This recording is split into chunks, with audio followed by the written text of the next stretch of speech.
Attention, small business owners and creatives. Are you looking for the perfect audience to share your brand story with? Well, the Girl Get Up podcast reaches ambitious professionals across key markets filled with decision makers in government, tech, and business, such as DC and Texas. But here's what makes this opportunity special.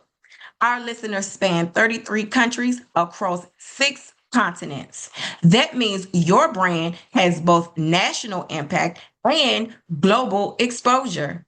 Whether you're offering productivity tools, online courses, women's empowerment products, or services that support career growth or entrepreneurship, this audience is for you. The Girl Get Up audience are filled with action takers who invest in their development and support brands that aligns with their values. And we're growing organically every week. The Girl Get Up podcast has loyal listeners and a community of dreamers and doers who are ready to discover brands like yours. Are you ready to connect with an audience that's already listening? Or visit my stand store or send me a message to explore sponsorship packages designed specifically for small businesses and creatives.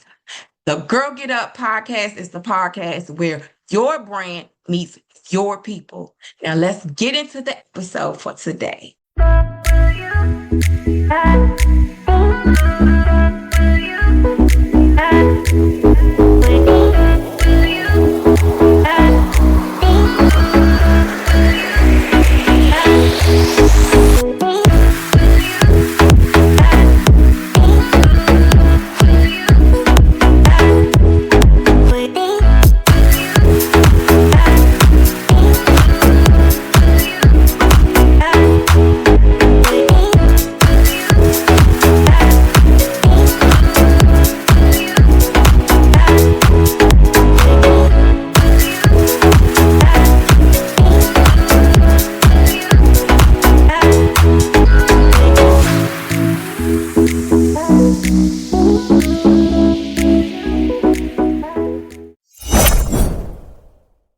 Good afternoon, everyone. Welcome to the Girl Get Up podcast. I am your host, the Aquarian Chancellor, and this is the podcast where I share my stories. I bring my guests on, they share their stories, all in hopes that it inspires you, the listening audience, to go out and discover your infinite possibilities. So today I have a guest, and he's from the home team. He's from the DMV like me. His name is Donnie Landon. Please, Donnie, share with the audience who you are and what you do. Okay, so my name is Donnie Landon. What I do is I'm a transformational speaker. I inspire students and parents and veterans. So my theme is I am the message. Based on my theme is I'm the message because I've been through the what I'm trying to teach, and I'm not only talking, I'm living proof of what I represent. I'm son of an incarcerated father growing up. I'm a first generation graduate with 2 degrees. I have a degree in business management and a degree in strategic intelligence. I'm also a first generation veteran. I'm on the future staff for the President's Daily Brief, where I coordinated daily intelligence for the President of the United States. So now I just use my story and I turn my struggles into purpose, and I inspire TRIO students and first generation veterans and also everybody in the education field. Yeah, that's amazing. As I was sharing with you behind the scenes before we hit play, I was looking around and I was like, oh my God, I'm so glad that you said yes to the interview today, because this is a platform of inspiring people to believe in the infinite possibilities. And a lot of times that has to transform what people's current circumstances may look like. So could you share, and you, like I said, you from the DMV too. So share what your upbringing was like here in the city. Like, what was your experiences when you say that you transformed your life? What was your experience as a youth that you had to transform and hope that it inspired others? Okay, so I born in DC, Columbia Hospital for Women at the time. Oh yeah, me Uh, too. right, all right. So when I was young, toddler, my father was in the streets. He was involved in some serious crimes. So we moved away. So I'm the D, M, and the V. So I eventually moved to Texas, trying to escape my father's past, but it didn't last long.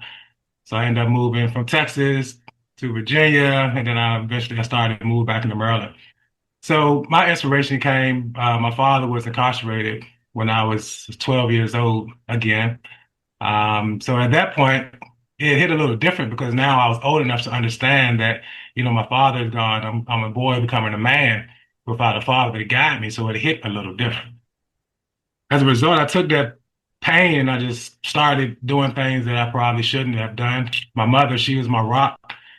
So she was always in the church, trying to keep me in the church. But, I wish I could say I used that as my motivation to try to, do right and be right, but it didn't. I just spiraled out of control. I started smoking drugs, here in DMV, we call it boat, PCP. So I just started doing things that not out of trying to be tough, but I just didn't know how to heal at the time.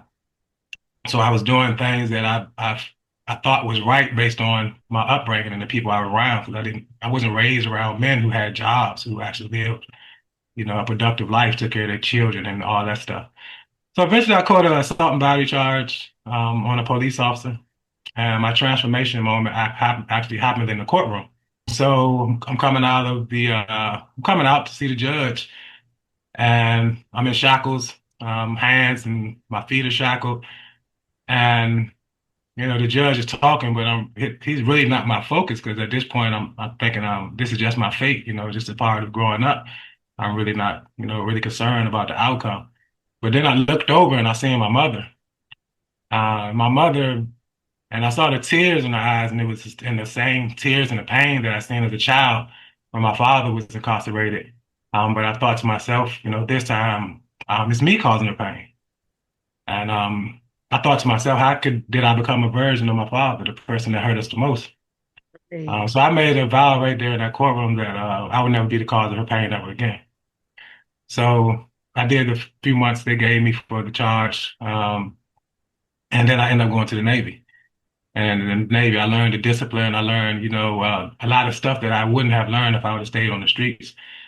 So I went through that phase. Eventually, transitioned out of the military, and I was fortunate enough to land a job in national intelligence. So I worked my way up, got my degrees, to the point where I served the President of the United States, coordinating daily intelligence for the president.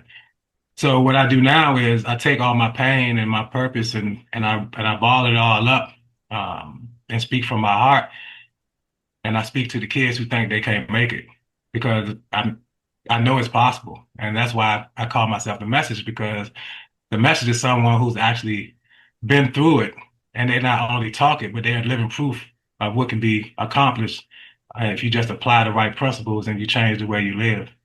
I kind of got it from like, my mom was really religious, so I grew up, a lot in the Bible. Um, and everybody know the story of Jesus. So Jesus was not only the messenger, he was the message. So he lived it, he walked it, he talked it. He didn't just be kind. He actually played his life out, was the message. So I consider myself the message. And then that's why I teach other students and first generation and other people to become the message and stop talking about it. Yeah. I thank you. I appreciate you for sharing that. One of the things when I've spoken to people from the DMV in the past, because I like to think about my own story. And one of the things is I didn't grow up in the church, but grew up in Jehovah's Witness in the Kingdom Hall. But so we were always in a community, right? Knocking on doors and all that Oh yeah. stuff like that. Nah. But back then, the city was totally different than it is now. And I like to call the youth of that generation the observers because we wasn't in it, but we still saw a lot of the turmoil that was left behind because of what was going on at that time here. So I like to always throw that out there. I want to take you back to you saying that you traveled a lot or you moved around a lot because of your experience with your dad and just the family stuff. What you moved from the DMV to Texas, what feeling did that trigger in you not feeling like you belonged in any community or being a part of any community? Absolutely. So based off of my story, I developed a framework. It's called Feel It, Flip It, and Flex It. So I built that framework based off of like exactly what you're asking. How did I get to that point? So the first thing I had to do was I had to feel it. So feeling it meant to me was I had to feel the pain of being angry at my father, feel the pain of how he disappointed the family, how he let us down.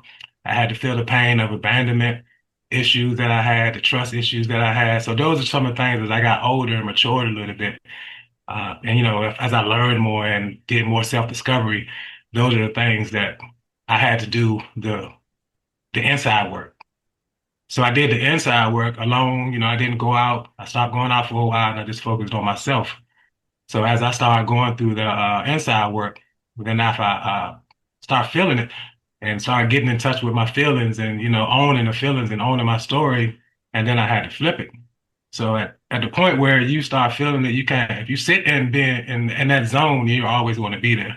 So at some point, Yeah. it has to be a trigger to say either I'm going to do something different, or I'm just going to stay in the zone and just play the victim my whole life. So I chose the latter. So I chose to flip it.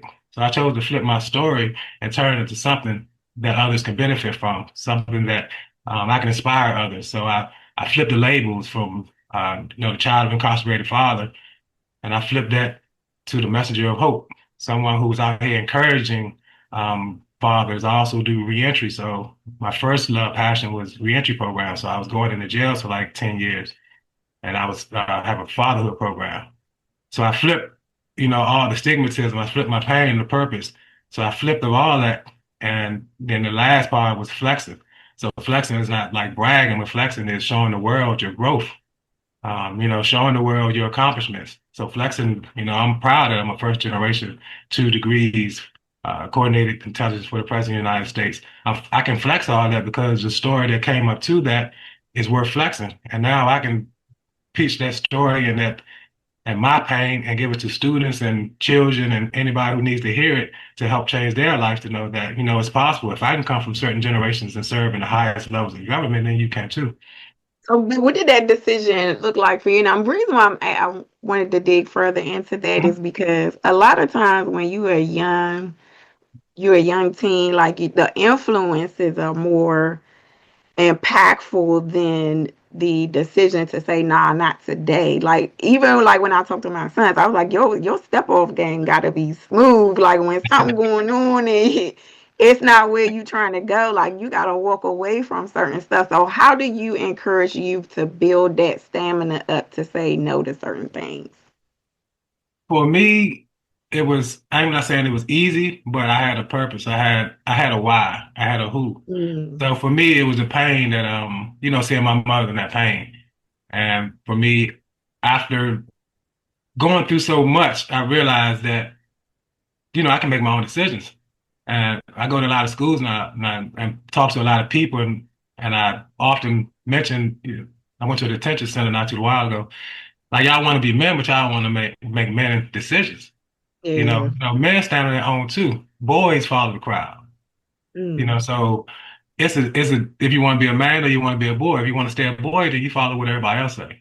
And sometimes when you get in their feelings, they be like, "I'm a man. Well, what I do it?" So so that's sometimes a trick. It's just a game that you got to play with them to make them think differently.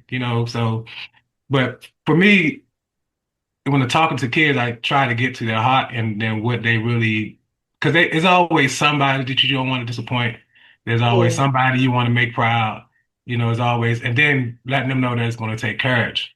It's going to take courage to step outside the box and be your individual. And sometimes you may have to walk alone.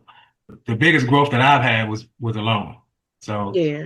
and they don't get it until I like sometimes mentor them, and then there's opportunities that come about where they'll tell me like a friend did this, a friend did that, and then that'll be my moment to kind of like walk in and be like, man, maybe you just need to, take some time to yourself.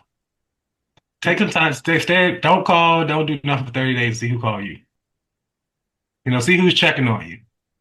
See who's really your friend or who's just there because you smoking weed with them or you got five on it or or you want to run the block, or when you really trying to get yourself together, just take some time to yourself and see who's actually there supporting you. So it's just having those, and children need, I wouldn't say mentors, but they need someone they can talk to that they trust because they got to know that you're relatable.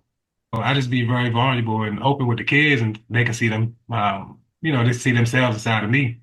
So, what led you to the military? It's a million other things that you could have done. Why the military? The military was so when I went to court, one thing I said I was going to the military. So I went that was a cop out. Had I a was like, I'm going to the problem. military. Right. So I tried, I was like going to the military. Then once I thought about it, I did have on my mother's side of the family, I had a cousin who had he was a he was a reservist.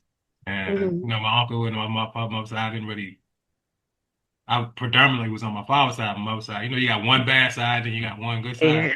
Yeah, so my mother's side was that side, but I didn't really was raised with them. And then I just knew I wanted to get away, and the only way I could get away was to actually get all the way out the way. So, Mhm. and then when I went in the military, it just totally changed because I was in the Navy. You think once I get in the Navy, I'm doing 6 month cruises, 6 months home, 6 month cruises again. So and like 3, 4 years, I done been away 18 months. Now I'm going to Israel, Haifa. I did a pilgrimage in Jerusalem, and I'm seeing different things. And now my mindset is starting to change. And I'm thinking to myself, you know what? It's possible. It's possible that I can change the generational curse and I can be something different and represent my name differently. So one of my goals is like for my generation, we're changing the whole legacy of what the last name Landon means. When I was growing up, Landon meant like you was in the streets. No, that's changing. So yeah, so that was my reason for going to military. Best decision I've made. Yeah. How does that make you feel? Like you're changing the trajectory of of a whole new generation. Like how does that make you feel? Man, to be honest, it makes me feel it feels great internally within my house, but I still have those family members. Mm, So, and it's not a bad thing. It's just now because my grandmother used to be the head of the family. So my mm. grandmother, she passed away. She used to take care of everybody, make jail and all. So now I'm like that person, but I'm like the youngest.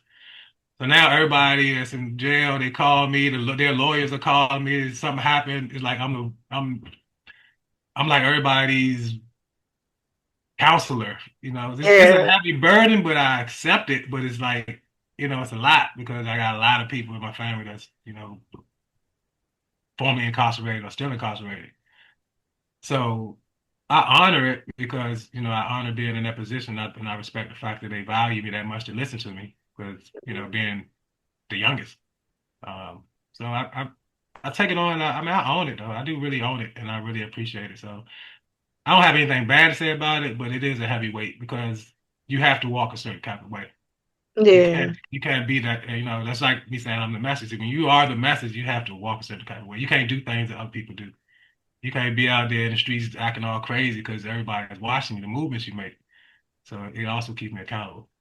Yes, that's a fact. Yes, accountability.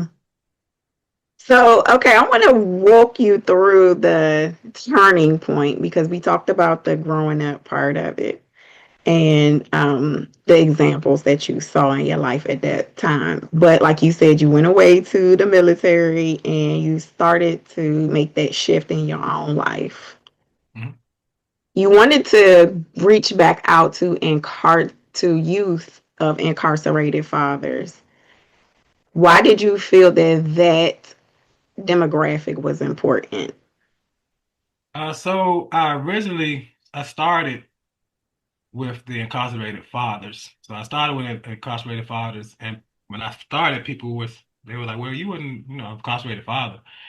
So how would you know how to, tell them what, how they should behave and how that?" And so my thoughts when people said that was, I feel like I know more than a actual person that was incarcerated because they didn't know what to do when they was incarcerated. But you know what I mean? So I feel like coming from a child incarcerated, I know exactly what a father in jail should be doing. So somebody's been locked up. They can say I should have did all they want, but there was no implementation while you was in. If you wouldn't, you wasn't a father. You can't come home 10 years later and all of a sudden say I want to, teach people how to be a far better father. So Right. for me, it's telling from my point of view and my pain to fathers, like this is, these are the steps of being a responsible incarcerated father. So, for example, we did a five tour, maybe 4 jail, 4 day tour in like the Memphis area, Mhm. 5 was a week. And I have a fatherhood program, so I went in and did my fatherhood program. And a lot of things I heard from the fathers were they feel ashamed, so they don't want to reach out to their kids. They don't want to. So it's not. So I heard it from a different perspective. It wasn't. I don't want to talk to my kids. I just feel this inside of me.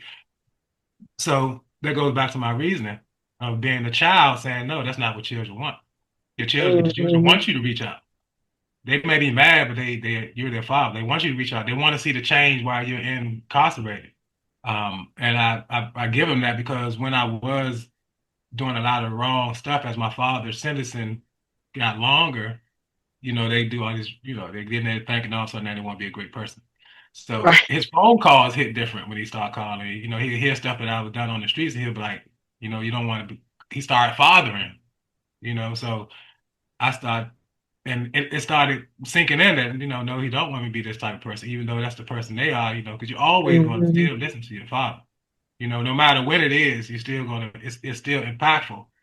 So it kind of changed it kind of helped my decision in going in the Navy because around that time he was called and I was like, yeah, I'm thinking about, he's like, that's what you should do. You need to get away and probably X, Y, Z. So I was like, okay, father, you know what I'm saying? So they kind of helped. It helped a lot. But I tell a lot of people, is power in words. Because when I was Yeah. younger, my father, um, you know, he took all the signs in the room. He's like, "You ever grow up be a punk? I kill you myself." So it was stuff like that. And then he was like, if you want something from a man, you take it. You don't steal. Stealing is for punks. So it was those hardcore lessons that you learned. And now he's gone. That's all you got to live by. But as I Right. got older, he became a different father. He kind of tries transitioning to something different. You don't want to be in here. This is not where, why he started telling prison stories and all that. And he started fathering, it just changed the trajectory a little bit. Yeah. Yeah. Like, how do you bridge that gap, like between the fathers and the youth? Slowly. So the gap was starting would be with the father. Because the kid don't owe the father anything for real. So Right. it's with the father. So I usually it's just being holding the father accountable for being consistent. Because at the end of the day, kids want consistency. So if you're consistent in your message and you're showing it, and whether it take a year, 5 years, or 10 years, just don't give up. Because the point you give up, the point you're gonna lose your child. But at the end Mhm. of the day, I remind fathers that those are still your kids. And at the end of the day, your kids love you regardless of what's going on. It's just gonna take some time for them to heal, and they may have to go through something. And the fact that if you go through something like my situation, Um, I didn't have to go through something, but the fact that I went through something and he was calling and still there, and so his voice mattered at that point. But if he would have just had no communications and then I went through something he called, I'd have been like, man, I ain't trying to hear that. Yeah. You know what I'm saying? So it's consistency that's going on. So if you consistently talk to your kid about what not to do, and then something happened, and he like, yeah, my father told me that, don't not to be doing this and doing that. Then it hit a little different because he's been showing you that he's trying to be there for you, and now you more than likely you're gonna start listening. Because for one, you're scared because you're still a little boy, Yeah, for real. right? Yeah, for do you feel like you was able to understand more where he was coming from versus him just trying to tell me what to do? Yeah. So I always felt I never had like a bad relationship with my father. It was the fact that I kind of looked at my father like a superhero. He was in the streets. He was a man. Had Benz's suits. He was my protector. So it was hurt, so and that's Mhm. what most kids are going to go through. They don't when their father something happened to their fathers, it's not that they hated their father from the beginning or they started hating. Most of the kids are hurt and they just don't know how to heal. So for me it was just more so being hurt. So when we finally had started having conversations, it was more so him actually being a father than just being a father figure. Okay, You know that what I makes mean? sense. You know what I'm saying? Because when he was running the streets, he was just a father figure. He Right. wasn't being fatherly. It was just, you see your father, y'all do whatever you do. You give you a couple of dollars. And you might ride with him once or twice here and there, go wherever you go, and you just hanging out with your dad. But if you take that and then as you get older, he actually starts not just being a father figure, but he starts pouring into you consistently. You still remember that guy who used to be a father, the father Right. figure that you used to love and you used to look up to. So the love is not gonna go anywhere. It's just hidden inside the pain. A little bit different. Yeah. It's just a different, it's like you, another level of your developing the love for him. Like you see Yeah, him from a different angle. yeah, Yeah. yeah. So it's Yeah. like, yeah. So the love is still there. It's just pain over top of it. Mm. Like any relationship. Right, just like any relationship, basically. The love is there. Sometimes that pain can mask it, you know what I mean? And Yeah. even like a relationship, that's how sometimes it be. You love somebody, there's pain there, and then y'all start talking on a different level, and then y'all start back Mhm. loving each other, and the next thing you know, it's the best relationship ever. If you can That's get a past fact. that hurdle, Yeah. so yeah. So your mom going from her tears of sadness from seeing you through the incarceration to tears of joy from graduating and going into the military and graduating from that and moving on to your career in intelligence. What did that do for you moving forward in your life? For me, it is just seeing a smile and knowing that I'm the cause of it. It was just, and yeah, it's kind of unexplainable. Yeah. Because I've seen all the hurt and I've seen all the hurt days, and just to know that I'm the one good thing in her life, you know what I'm saying? So this is just me and my sister. Growing up, my sister was on she was addicted to drugs, so she was dealing with that. My father was incarcerated. I'm over here doing dumb stuff. So for me to actually grow up, her to see me graduate and walk the stage and come to my boot camp, give me, see my graduations in college. It's just a great feeling, just knowing I can be the cause of her. And then my mother's 80 now, so it's like every day I told my mother, before you pass, I'm gonna be famous.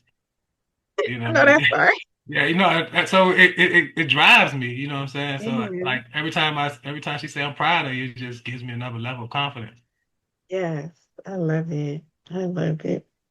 Platform of career. So I like to talk about careers because that was one of the things that one of the morals and the values that my grandmother and my mother instilled in us early. It wasn't necessarily college like a lot of people from my generation. It was, career. Like you need to have a job. You got to take care of your responsibilities. So when you left the military and you went to your career in private industry as far as intelligence concerned, what did that career journey look like for you? What steps did you take to progress? Share that part of your story. So my career, I ended at NSA, so National Security Agency. I was there in the Navy. So I got out and I transitioned. I was doing logistics in the Navy. So my first position was as a contractor for Okay. Defense Intelligence Agency.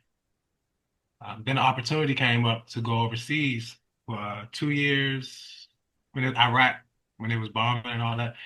But I had just had a daughter. I had a son at the time, and I was thinking this opportunity will kind of push me to another level financially.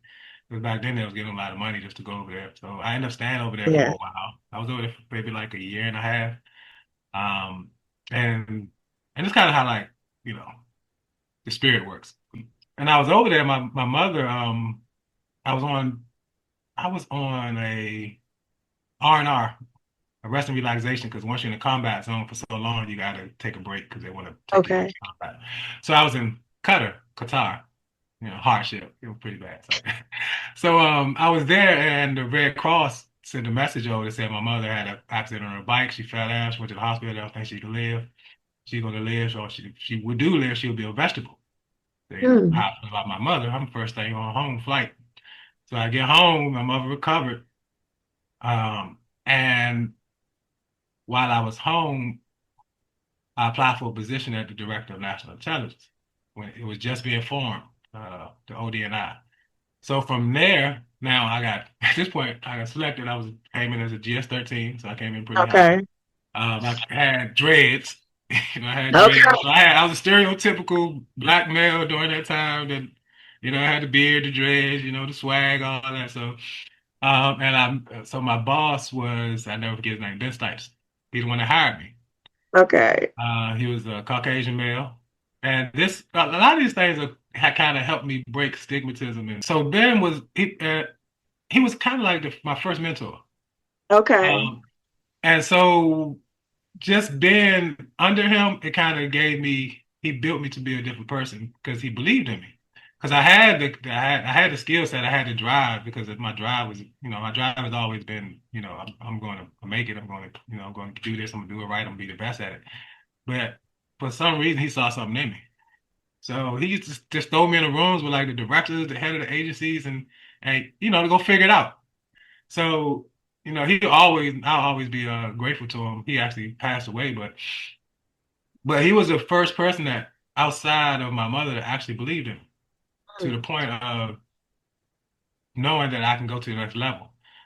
So I worked under him for a while, and then as I established myself in the organization, but one thing I tell people when you get to an organization, don't hide in the organization. If you want to Yeah. advance, don't little yourself just because you're an African American male, you don't have any degrees and all that. You want the most visibility as possible. So what I did, I made my visibility. So anything that was going on, I was there. I did everything, to the best of my ability. I went to the schools, any training that came up, I went to it. I educated myself, and then they approved me to go to the National Intelligence University based on, my performance and all the things that I offered. They feel that would have been a great uh, adding to my resume. So I went to National Intelligence University, and I was in there like it was a master's degree program. I had went to Phoenix before when I in between I got my bachelor's on my GI Bill. So I'm sitting there in a classroom, nobody looks like me, and they're talking about this is a degree in strategic intelligence. And I thought to myself, the hell I just got myself into? Right. Yeah. What am I doing here again? Right. Um, right. So I eventually got into it and I started, started learning and it was actually pretty interesting. But I graduated, so that was another, then once I graduated from that program, at this point I was already working, had already worked my way up, so I was GS-15 at this point. Mhm. And then somebody said you would probably be a good fit for the chief of staff for the president's daily brief. And I was like, well, what did they do? It was like they coordinate intelligence for the president of the United States. I was like, think to myself, I've never seen a Damn. black president, PDB, chief PDB. So I applied. For some reason, I feel like once I applied myself in life and my values changed, it's just like it didn't race and creed and race and the color. It didn't really matter anymore. It's like all my steps were chosen because it was like every person I was going through, they was believing in me. Like even I was in an interview that like, yeah, I had a few interviews, but I think you got all the talent we need. But the talent they needed was all the grunt work that I did. It wasn't the high profile part of the job. It was the coordinating. It was the working groups that I was on. It was all of the stuff that the notoriety within the organization of getting it done. So I had made a name for myself of, he's going to get it done regardless. Just give him the task. You don't have to worry about him. So, Right. so I built myself up to that level, and I was selected. So, and at this point, it was the Obama administration. So it was like, oh, I'm coordinating such for, President Obama. Like, I'm like at that It's point, the beginning to make it. I was elated. You know what I mean? Not only am I coordinating intelligence, it's for the first black president of the United States. So Right. I'm like, hey, so I was there. So I took that position, and then I worked there for a while. And then after that I was like, I really just want a regular job, because Mm. I wanted to pursue my speaking because I feel at that point I feel like I've reached the level where I wanted to reach in that field. Okay. I could have went scenes, but I didn't want to do all that because I knew there was more purpose for me than being just in the intelligence community. Mhm. Yeah, so I left there and now I'm the director of Central Service Division for the Equal Employment Opportunity Commission. So now it's Okay. unclassified. I went 15 years without a phone because you can't bring your phone in buildings when you're in intelligence. So now I have a regular job. I can telework some days. I can work from home. I can go in the office, but it gives me time to actually serve my purpose. I have the flexibility kind of live the life that I want and, give back and do the things that I want to do. Yeah, thank you for sharing that. That is amazing. I love that. To hear, like you said, a black man who fit all the stigmas, but still was able to do something way past what you ever thought for yourself. I love to hear that. So yeah, kudos to you. Thank you very much. Appreciate that. So let's talk about your current position right now, as the business owner. What is the name of your business, and what do? You travel the country inspiring fathers and youth, and students. So go ahead and share about that. Oh, so the name of my company is Landon, well, business Landon Legacy Speaking. Um, so I've been officially Landon Legacy Speaking for about a year. Before then, I was more so doing a nonprofit. It was Vision of Life, so I did a lot of speaking under my Vision of Life nonprofit. I transitioned to Landon Legacy because I wanted to serve a different niche. My niche is more first generation. So right now I'm targeting like the TRIO programs, first generation college students, and based off of the Title I schools that I'm going to serve, they're automatically going to be some first generation students because Mhm. the poverty stricken schools, the schools that's just dealing with different certain challenges. So my goal is to help them. But I call myself the A to B architect. So it's going from where you are, to where you want to be in life. So and also I use my messenger. I'm the messenger program. So what I do is I inspire kids to become the message because I want them to not only just talk about it, I want them to walk it. So when you actually take on the mindset that you're actually the message, it's a bit of accountability that comes with it. Your family is looking on you. People are depending on you at this point. So if you're in the TRIO program, your family's they're depending on you. The first to maybe graduate college, so it's a lot of pressure. You cannot be like everybody else. You just can't go to the parties and you can't get unfocused because you don't have the opportunities that other people have. Other people may, if they don't go to college, their family might own a business. Right. It's a lot of things that people around you have that you don't have. Your mother's depending on you. Your little brother's looking up to you. Your little cousin's looking up to you. You may be the only piece of hope that they have. So it's important for me to get that point across because that was the situation I felt like I was in. Mhm. So the reason I narrowed it down because I really, really passionate about that particular situation. Because there's a lot of people speaking to all type of people, but they haven't walked the walk. They haven't actually been through that situation where they can say everybody was on my back. Everybody, I was a hope. I was the only one that ever really made it through to show everybody else that you don't have to go this path. So Yeah. now children coming behind me and my family and other family members, kids, they look up to cousin Donnie or Uncle Donnie and they say, "Oh, Uncle Donnie's doing this and that." So now they want to talk to Uncle Donnie and see how he made it, not how their father made it or how this other person made it, because I paved the way for Right. the rest of the generations. So now I speak to those people and I encourage them, it's not a way of you can do it, it's in a way of that you have to do it. For real, the pressure's on you. Everybody's looking at you. Like there's no excuses. Like at this point, you in this situation, like there's no going back. You're the voice for the family. You're the next generation. It's a lot laying on your back, and you don't have the luxury of quitting. You don't have the luxury of just saying I can't do it. You have to get Yeah. out of that mindset because you are the message that somebody else need to hear. Once you get past your situation, then you can pass it back, and you can be the message of another generation. Yeah.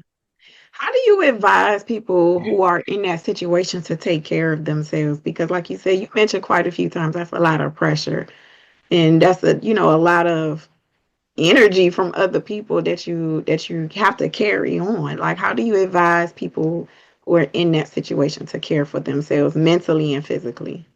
So mentally, I would advise to stay focused on the end goal. Because if you know that, for instance, you're the first in your family to do anything, you have to be cognizant of that in all things you do. Like if you're going out and like the guys are smoking and drinking, and and you feel if you feel a certain kind of way, or you feel like I probably shouldn't be here, then you probably shouldn't be there. And it's all about having the courage. Like the courage is probably the major part for me, because Mhm. a lot of people don't have the courage to say no. So just instilling them the courage and letting them know that, are you going to choose your friends and them over your family? Like, are you going to upset your family, your mother, and whoever else depending on you, just to go smoke some weed, or to drive, spin the block, or whatever they want to, you know what I'm saying? Is it really worth it? So I just tell people, like, whenever you get in a situation where you feel like, because when you are in that situation, you made a decision to go to school, there's something inside you just say, I want to be better. Right. So it's already there. So it's something there to say, I really want it. So those are the ones that's, I ain't gonna say they're the easiest to kind of influence, but if you just give them a little bit of push and give them some strategies, it's easier for them to than somebody who ain't thinking about school. Because if you're Mhm. in school, you already know, and you're just child of like a single mother or something. It's a way I can get in your emotion to the point where you're gonna feel like, I need to do this for my mother, or I need to do this for my brother, or I need to do this for my family.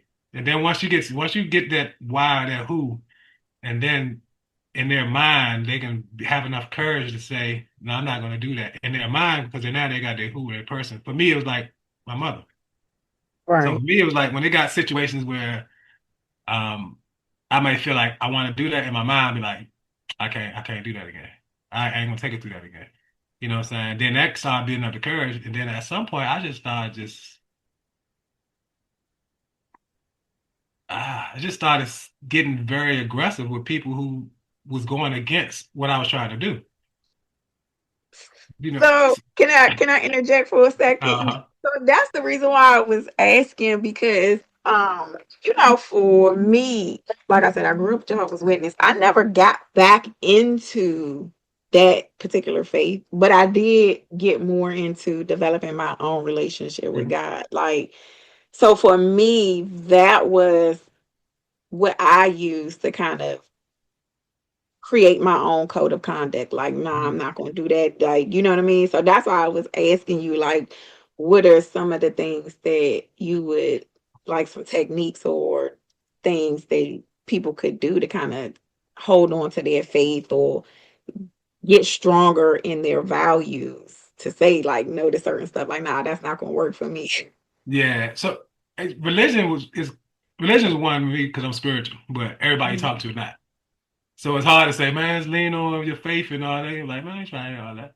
So Right. you know what I'm saying? So I try not to go that way. But what I will do is I'll tell them, look, man, you need to show up for yourself. You know what I'm Yeah. saying? I give some situations where I've been through, or I've known where people didn't show up for themselves and they're doing 20, 30 years, they showed up for somebody else. Mhm. You know what I mean? And I would like give them scenarios. I'd be like, if you had a friend, right? And your friend, he's been through some things, his mother's on drugs, and he's trying to be the first in his family to do X, Y, and Z. Would you encourage him to do something wrong? Or would Mhm. you be like, man, I see what you're doing, man, and we support him? And most people would be like, the average person would be like, man, forget what he's doing, you know what I'm saying? So you gotta like give them a scenario. So I'm like, would Right. you X, Y, and Z? They'd be like, nah, man, if he's trying to do right, I understand, because his mother is on drugs. Woo, woo. I wouldn't try to, discourage him like that. I'd be like, well, why would you let somebody do that to you? Right. Yeah. You know what I'm saying? If so, you telling me if you trying to do that, you told your friends that you trying to live a certain kind of way, and they's like, nah, man, come on, man, we about to go rob these dudes, or we about to go do something stupid, just hang out and just act dumb and fight and all that. Why would you? Why would you associate yourself with somebody that's going against what you're trying to do? Don't you think they're trying to hold you back? So for Mhm. me, it got to a point like when people used to keep asking me stuff, when I say aggressive, I used to actually be like, man, don't you see me trying to do X, Y, and Z? Why are you like, where we at here? I had that real conversation with them. And sometimes they just don't know. Because that's what Yeah. they so used to you doing this, they really think you say you're gonna change so many times, they really don't think you're serious. So sometimes you Mhm. just gotta have a real live conversation with them, be like, look, man, I told y'all I ain't doing X, Y, and Z. You know what I'm saying? If y'all can't respect where I'm at, then we just don't need to be around each other. Yeah, fact. But it's Mhm. hard for people having conversations. But if you really want, but that's the difference between showing up for yourself and having courage and being a boy. You know, men speak up for themselves. Mm. So for me, when it came time for me to do certain things, I just tell them, look, man, I told you 3 times already. And we can take it wherever you want to take it, but I'm not doing that. And if you don't respect it, then, so just go about your business. Y'all do what y'all want to do. Yeah. But it's hard to get a child to get to that point. Yeah, it take time. It takes time. So it just It takes takes time. time and experience to, Or yeah, it take them to go through something with somebody yeah, and get crossed, and then now it clicks. yeah, yeah. That's a fact. So what's next for Donnie Landon? What are you doing? What do you hope to be doing within the next 2 years? Do you want to do more traveling, speaking in other states, other communities? Like, what's next for you? So I'm doing a trio campaign. So trio is the first generation campaign. So trios are all the first generation college students. So they have a lot of programs across the United States. So I'm a target laser focusing on that these next 2 years. Uh, and it's October. So at the end of this month, October 28th, my birthday is 26th.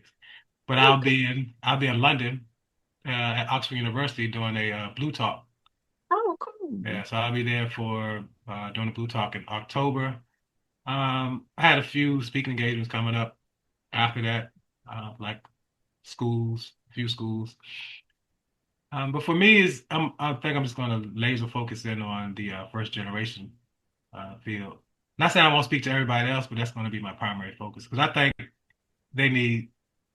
I ain't gonna say they need it the most, but a lot of them come from situations where they really need somebody to keep them locked in, especially once you get to like college. It's easy to get to college where you're away from your family and a lot of pressure, and you got people around Yeah, you, yeah, that don't look like you, and people that yeah. yeah, it's a lot. Well, people that do look like you, but they want somebody, but they not focused. That you need Right, to they're stay not focused, right? focused. All right, They right. yeah, critical. Yeah, so that college is that time frame is very, very critical in somebody being Yeah, in your ear, and yeah, somebody who, and not just somebody who just come and inspire you. Because so my thing is, I'm not really, I come to inspire, but my thing is, I really want to come and let them know that you'll be in situations where I've been in, where you got to make a decision, yeah, and what you're going to do when that decision comes. So the yeah, inspiration part is good, but what I want you to take away from it is decisions are going to come up, and what you do with it is going to determine your life. Okay, so tell everybody where they can find you. If somebody wants to reach out to you to bring them into their schools or bring them into their youth centers, where can they find Donnie Landon? Okay, so I'm on all social media: Facebook, LinkedIn, Instagram. I'm on TikTok trying to figure it out though. I might have to, only time I got liked when I was doing the hype me up dance with my daughter.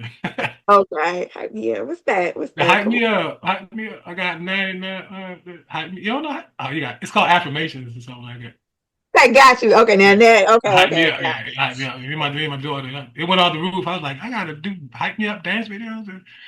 So yeah, so I'm on all platforms. You just look up Donnie Landon, it. DonnieLandon. On Instagram, I am the message. That's my Okay, okay. Instagram. And my email is transformation@DonnieLandon.com. So I mean, hit me up. I'm more than welcome to help. And I speak because of my heart. It has nothing else to do with anything else. It's something that I feel I've been called to do. So if I feel like I'm being called, then I'm gonna do it, and I'm gonna do it 100%. So Well, if it's anything that I can do or this podcast can do to help you with that, like I said, I was quite impressed as I was digging around, learning more information about you. So I was like, I was so glad you said yes. it was a So pleasure being here. I appreciate it. Thank you for having me. you're most welcome. I typically ask people to give a motivational message, but I feel like you've done that already. Unless you got something else you want to share. This I say, don't have any. I don't really have anything. It was not much, but what I would mhm, say is to anyone that I feel is take some time to yourself, and isolate yourself away from everybody. And it may not be like a motivational message, but you can't get the motivation until you do the inside work. So my thing would be to do the inside work it takes for you to be the great person outside. So with that, Donnie, I appreciate you being here on the Girl Get Up podcast. With that, I'm gonna let you go the right way, but for everyone else, we will see you in next episode. Take care, everyone.